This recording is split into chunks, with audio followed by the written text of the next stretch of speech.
দুখন বেলেগ জগতত থাকিও এক হৈ থাকোঁ যেন আমি সদায়। এয়াই একান্ত প্ৰাৰ্থনা, এয়াই সমৰ্পণ। সামাজিক মাধ্যমত পুনৰ আৱেগিক পোষ্ট গৰিমা শইকীয়া গাৰ্গৰ। চাৰ্জশ্বীট দাখিলৰ দিন ক্ৰমাৎ চমু চাপি আহিছে। দিন চমু চপাৰ লগে লগেই ৰাজ্যবাসীৰ মাজত বৃদ্ধি পাইছে উৎকণ্ঠা। মুখ্যমন্ত্ৰীয়ে এই ঘটনাক হত্যা বুলি অভিহিত কৰাৰ পাছত সমগ্ৰ ঘটনাক লৈ বৃদ্ধি পাইছে ৰহস্য। কাৰ ষড়যন্ত্ৰৰ বলি হৈ দূৰ বিদেশৰ ভূমিত হেৰাই গ'ল অসমীয়াৰ প্ৰাণৰ শিল্পী। এনে বহু প্ৰশ্নই দোলা দি আছে প্ৰতিগৰাকী অসমীয়াৰ মনত।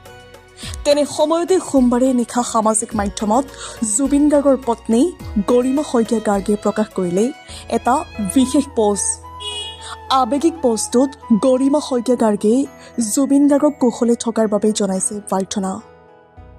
গৰিমাই লিখিছে এনেদৰেই, সুন্দৰতম, তুমি কুশলে থাকা, হাঁহিৰে জীপাল হৈ থাকা সদায়।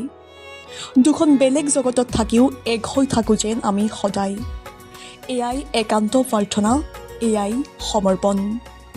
News desk report, NETV।